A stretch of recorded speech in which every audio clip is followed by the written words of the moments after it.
Nigeria prepares for election in January 2011, and some media houses are ready to report the process without compromise. 3 of them were represented at an African roundtable held at the Tank Auditorium in New York to discuss Nigerian elections and the role of the media. The forum was organized by the Global Information Network and moderated by the publisher of SaharaReporters.com. On the panel were Mr. Sylvester Ebodage, Mr. Shola Oshunkeye, Mr. Musekilu Mujid, and Mr. Mohamed Keita, the Africa Advocacy Coordinator of the committee that protects journalists. So, Mujid, how much or how bad is corruption in Nigerian media to the extent that it would affect the role of the media in the coming election? Some of the major newspapers in Nigeria are owned by politicians. Some of them are contesting the election. These guys are corrupt by themselves and they see nothing wrong in compromising the media. And I see that going on, except something is done to empower the Nigerian media so that journalists could earn more and be able to, avoid being compromised. Same politicians we are supposed to put in check coming to tell us what we should report, what we should publish. And I found that very, very disturbing. And it's also part of the big problems we're having to deal with. That most of the media we see are either owned or controlled, influenced by these money bags. Rather than do what we are trying to do now, giving a platform to people with fresh ideas, younger people, we run after these so-called money bags, as they are called. They have the money to sponsor campaigns in the media. Most media owners in Nigeria don't have enough sufficient funds to sustain production, so most of the time they find themselves falling back to the same set of people at night to solicit funds, and in the process they mortgage their independence. The Nigerian media certainly over the years has been looked at as a leader in West Africa and across the continent, and it continues to be. Now, of course, there are other problems that need to be discussed.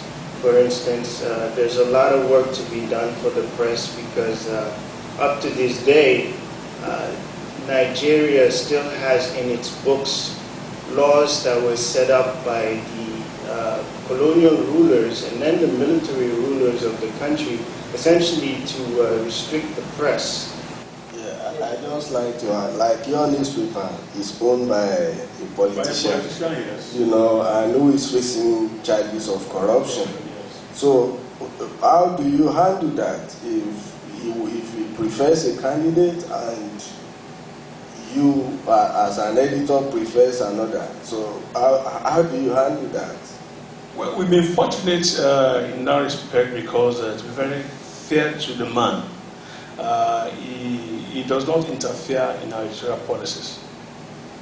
So far, we've been enjoying some kind of independence in the kind of editorial decisions that we take. The Independent National Electoral Commission, who is headed by a former radical professor named as Mahmoud Jiga, announced this timetable. One of the things he plans to do, which I think is going to be the ninth wonder of the world, is to register 70 million Nigerians in 2 weeks. I don't think it's even possible to do that in New York, to register 8 million people who live in this city in 2 weeks. And then you have to do it in Nigeria. The machines for the registration have not arrived, and nobody is aware of who is bringing in the machines. I just want to ask, from the point of a publisher, somebody who have his ears to the ground, is it possible, do you think, that by January we will have an election that can be regarded as free and fair? I don't think it is possible to register 70 million Nigerians within 2 weeks. It's going to be challenging for the Commission unless we would have a repeat of what we had before, where the likes of Lisa would have her name on the Nigerian voters register. Even though she doesn't live in Nigeria, we'll be having names like Mike Tyson again. And then they come and tell the public we register 70 million people. Also, there is a danger of diversionary tactics. If you observe, the election is just about 4 or 5 months away. Nobody is talking about what each of the candidates are going to do for Nigeria. We're talking about zoning, which part of Nigeria should produce a president, which part of the state should produce the governors. So, and the politicians are enjoying that, and the media is playing along. So we're not really holding those who've been in office accountable. We're not asking them what their agenda have for the Nigerian people. So those are the dangers facing the reporting of elections in Nigeria. Fellow publishers and editors-in-chief, they call me and they say, "Come, are you the only one aware of that? How come you're publishing? I mean, why not relax? Why not?" These people say they try to reach you and you're not trying to listen to them. All right, so we publish these stories. We don't care whose horse is God, because we believe that that is the only way to ensure that Nigeria as a country continues to survive.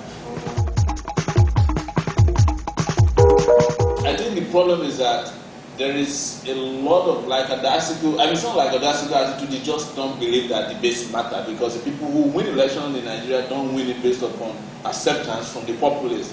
They win it based upon their ability to rig, to beat up people, maim people, and kill people before the election, during the election, and after the election.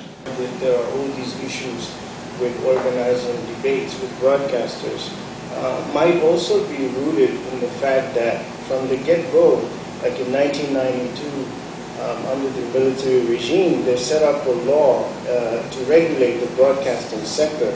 And under that law, essentially the discretion as to who gets a TV or a radio license is left to political appointees.